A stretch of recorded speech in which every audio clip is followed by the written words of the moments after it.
মঙ্গলময়ের মঙ্গল রাজ্যে যাবতীয় মিশ্র গুণের মধ্যে মানে মঙ্গল গুণটি হচ্ছে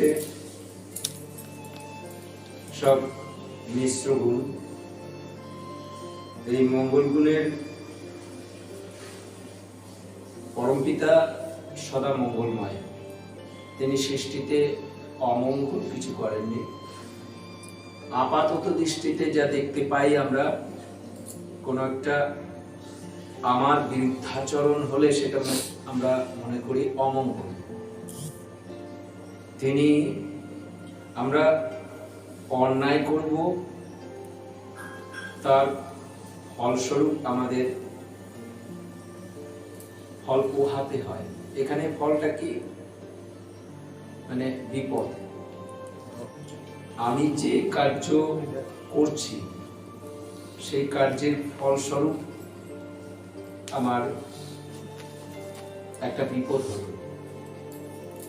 এবার সেটা কি আমার মঙ্গল না অমঙ্গল? সবাই বলবে এটা অমঙ্গল, কিন্তু ওটা মঙ্গল। অষ্টপাশ ষড়রিপু আমাদের দিয়েছে অর্পিতা। এটা কি মঙ্গলের জন্য না অমঙ্গলের জন্য? মঙ্গলের জন্য। কেননা অষ্টপাশ ষড়রিপু যদি না থাকতো তাহলে অন্যায় কার্য হতো না। যেমন রাত না থাকলে দিন কেমন আমরা বুঝতে পারতাম। আমরা রাত হয় বলে দিনের মহিমা বুঝতে পারি। পাপ আছে বলে পুণ্যের দিকে ধাবিত হওয়ার চেষ্টা করি। কোনটা পাপ? পাপ আছে বলে পুণ্য। তার মানে কামের উল্টো দিক প্রেম। কাম হচ্ছে কদাকার দিক, আর প্রেম হচ্ছে আলোর দিক। কাম হচ্ছে অন্ধকার দিক, আর প্রেম হচ্ছে আলোর দিক। এখন যদি বলি তুমি তোমার অন্ধকার খুব ভালো লাগে, বলছি হ্যাঁ অন্ধকার ভালো লাগে। অন্ধকার যদি ভালো না লাগতো তাহলে কামের চর্চা হতো না। কামের চর্চা হয় তার মানে প্রেমিক তুমি না। যারা তাহলে আমাদের মূল বিষয়টা বুঝতে হবে যে তিনি সদা মঙ্গলময়। আমাকে ভালো করবার জন্য আগে খারাপটা দেখিয়ে রেখেছে, সামনে প্রদর্শিত করে রেখেছে। দেখো, না হলে তুমি নিজেকে বিশ্লেষণ করতে পারবে না ভালো কোনটা খারাপ, সেটা বিশ্লেষণ করবে। এই জন্য একটা তিনি সদা মঙ্গলময়। যে কার্য হচ্ছে সদা তিনি মঙ্গল কার্য করছেন। আমি যদি অন্যায় করি তার ফলস্বরূপ যে বিপদটা হবে, যে বাজে বিষয়টা আসবে, সেটা মঙ্গল। মানে আমাকে সচেতন করবার জন্য সেই পরবর্তীতে যাতে আমি ওই ভুলটি না করি, তাহলে সেটা মঙ্গল।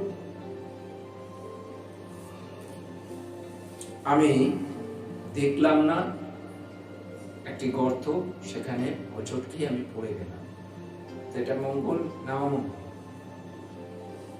অমঙ্গল। মঙ্গল। তুমি সচেতন হওনি। তুমি যদি সচেতন, এই যে না হওয়া, সেটা তোমাকে সচেতন করবার জন্য তুমি যাতে পরবর্তীতে সচেতন হতে পারো, তাই তোমার পড়ে গিয়ে টাকা ভেঙেই গেল, তাহলে এখানে মঙ্গল।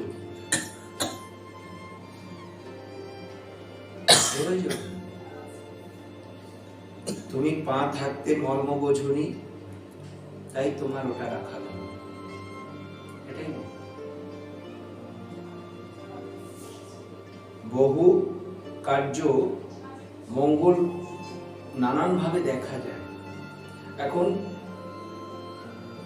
সত্যকে অবলম্বন করলে, যে সত্যকে অবলম্বন করে আছে প্রেমিক, সে কিন্তু পূর্বে থেকে এই যে তার কোনো একজনের ভবিষ্যৎ বলে দিতে পারে। তাহলে বলে যখন দিতে পারে তাহলে তার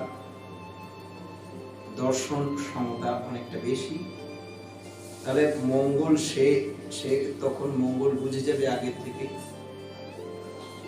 আর তিনি যে নির্ভরতা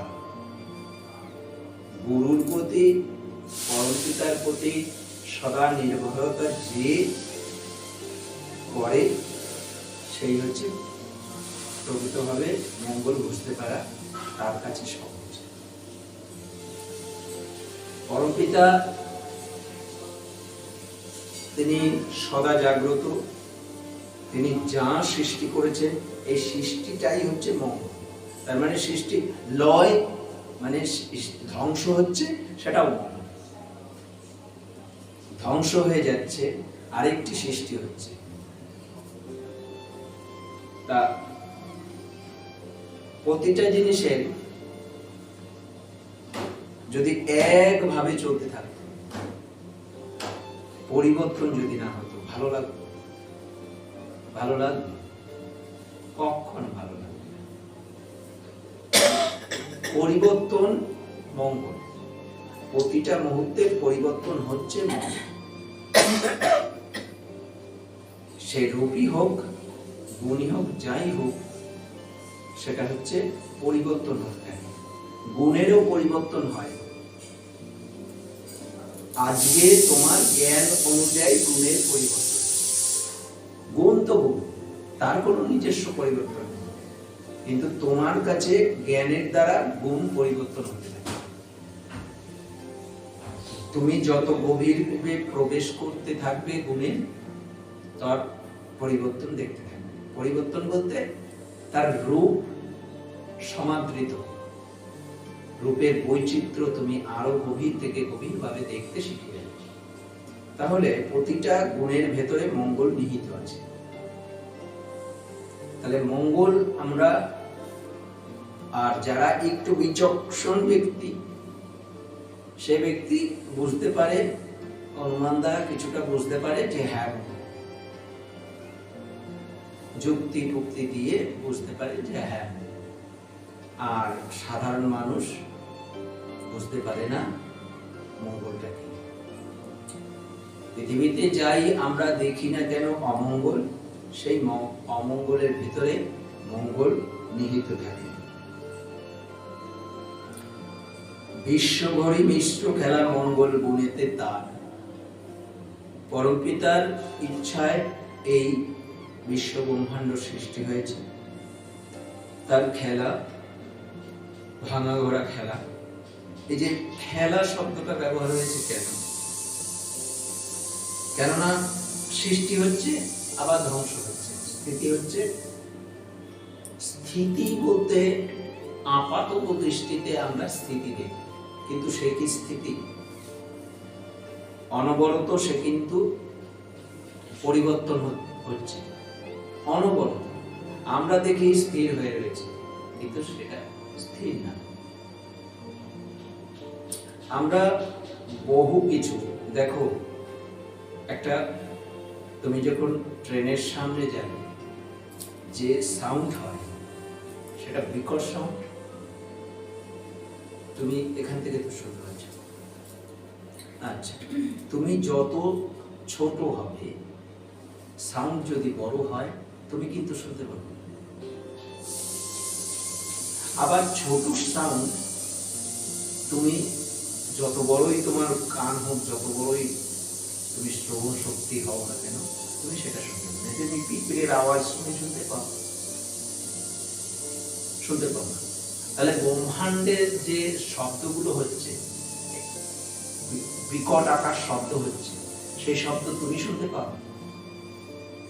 শুনতে পাও না, কিন্তু ওখানে শব্দ হচ্ছে। তাহলে তোমার আয়তন হিসাবে তুমি শব্দ নানান ভাবে, কিন্তু তোমার মঙ্গল আর অমঙ্গল তুমি কি করে বুঝবে? যে এই শব্দ, শব্দ ব্রহ্ম, ঠিক আছে? শব্দ সৃষ্টির মূল, শব্দটা দরকার। কেমন?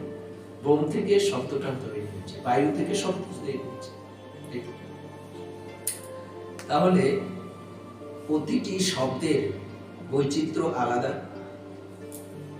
আমরা শব্দের দ্বারা উদ্বুদ্ধ হতে পারি, শব্দের দ্বারা শব্দ তোমাকে কাঁদাতে পারে, শব্দ তোমাকে হাসাতে পারে, শব্দ তোমাকে উন্নতির চরম সীমায় নিয়ে যেতে পারে। শব্দই ব্রহ্ম। তাহলে তিনি যা সৃষ্টি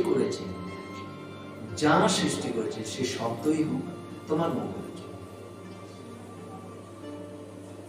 যা আবার এই শব্দের ভেতর থেকে দেখো তিনি যে এত সুন্দরভাবে মঙ্গল করে রেখেছে। তুমি যেখানে গাছ রয়েছে, বাড়িতে সুন্দর সাজানো গাছ রয়েছে, তুমি সেখানে সঙ্গীত ওই গাছকে শোনাও, দেখবে ওটা যদি কন্টিনিউ চলতে থাকে তাহলে ওই গাছের সমৃদ্ধি আরো বেশি হচ্ছে। কেননা ওদেরও শ্রবণ শক্তি আছে, সেটা সূক্ষ্ম থেকে সূক্ষ্মতর। তাদের স্পর্শ শক্তি আছে, এটা বোঝো, গাছের স্পর্শ শক্তি আছে, বুঝতে পারো। তারা শুনতে পায়, দেখতে পায়, তাদের দেখার পদ্ধতি আলাদা। স্পর্শ শক্তি আছে না, খুব সুন্দর। গাছে লাউ গাছ কোনো একটা দণ্ড রয়েছে, সেখানে যদি কাছাকাছি যায় ও গিয়ে পেঁচিয়ে ধরে রাখে, তাহলে প্রেম রয়েছে ওর ভেতরে। এই যে প্রতিটা জিনিস আমরা যা দেখতে পাই আমার মঙ্গলের জন্য হয়েছে, সদা মঙ্গলের জন্য। আমি জন্ম নেওয়ার আগে শস্য শ্যামলা দিয়ে রেখেছি আমার মঙ্গলের জন্য। আমার মঙ্গলের জন্য গাছ দিয়ে রেখেছে। গাছ কি করে? আমার কার্বন ডাই অক্সাইড সে নিয়ে গ্রহণ করে সে অক্সিজেনটা দেয়। তাহলে তিনি মঙ্গল সাজিয়ে রেখেছেন আমার জন্য, আমরা নিঃশ্বাস প্রশ্বাস নিতে পারছি। তাহলে আমার মঙ্গলের জন্য তিনি সদা নিয়োজিত। তাহলে মঙ্গলগুলো যদি আমরা এইভাবে দেখতে শিখি প্রতিটা মুহূর্তে, তাহলে আমি আনন্দে থাকতে পারব। তবে যাই হচ্ছে, হ্যাঁ, সচেতন হওয়াটা, সচেতন কখন হয়? প্রেমিক হলে সচেতন হয়, ধরিষ্ঠ হবে সচেতন হয়, সত্যকে অবলম্বন করলে সচেতন হয়, নির্ভরতা করলে সচেতন হয়। তাহলে এই গুণগুলো অর্জন করলে মঙ্গল খুব সুন্দরভাবে দেখা যাবে, মঙ্গল আমরা বুঝতে পারবো। যে যত মঙ্গল বুঝতে পারে তার তত নির্ভরতা বেশি। তাহলে মঙ্গলটা আমরা কিভাবে দেখতে পারি? প্রতিটা মঙ্গল যখন তুমি উপলব্ধি করতে পারবে, তোমার ভেতরে তৃপ্তি আসবে। দেখো, খালি এই যে আমাদের বাঁচিয়ে রেখেছে জল, জল ছাড়া আমরা বাঁচব না। এই পৃথিবী হচ্ছে জল বেশি, কিন্তু আরেকটি গ্রহ যেখানে আগুনের প্রভাব বেশি। আমাদের এখানে জলের মাত্রা বেশি, তাই আমরা জলে অভ্যস্ত। আমরা জল না থাকলে বাঁচব না। বায়ুমণ্ডলেও জল আছে, এমনি জল আছে, আমাদের দেহের ভেতরে জল আছে। তাহলে কোন একটি গ্রহ যেখানে অগ্নিয় পিণ্ড, ওই গ্রহটাই হচ্ছে আগুনের পিণ্ড। তাহলে সেখানে যদি জীব কিভাবে থাকে? তাহলে এখানে জল প্রধান, ওখানে আগুন প্রধান, তাহলে সেখানের জীব এখানে আসতে পারবে না, এখানে জীব সেখানে যেতে পারবে না, কিন্তু সেখানেও জীব আছে। আগুন প্রধান জীব, আর অন্যান্য মাত্রা খুব কম। এখানে যেমনি আমাদের শরীরের ভিতরে আগুন আছে, তো আছে না, তাপ আছে, আগুন আছে, তার মানে কতটা কম। আচ্ছা, আগুনের ভিতরে জল আছে জানো? এটা বোঝা বড় মুশকিল না?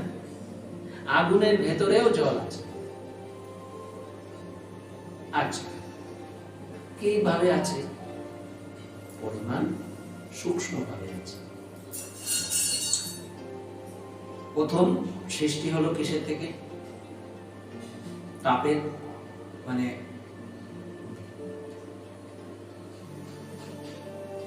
এই বায়ু থেকে তাপের সৃষ্টি হলো, ঠিক আছে? তাপের থেকে জলের সৃষ্টি হলো, জলের থেকে মাটির সৃষ্টি হলো। তাহলে যদি তাপের থেকে জলের সৃষ্টি হয়, তাহলে তাপের ভেতরেও জল আছে।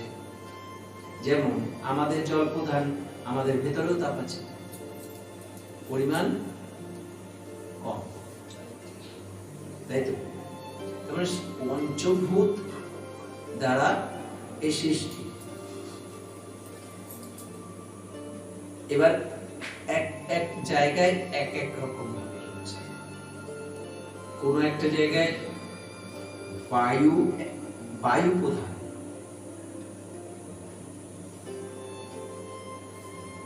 কোন এক জায়গায় মানে মাটি প্রধান।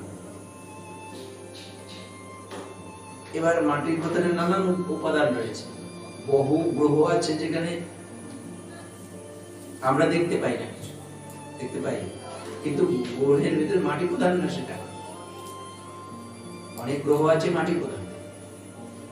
আমাদের এখানে জল প্রধান, জল মাই সবকিছু আছে, এখানের মাত্রা আলাদা, ওখানের মাত্রা। তাহলে এইগুলো হচ্ছে প্রতিটা মুহূর্তে আমাদের সাহায্য করছে।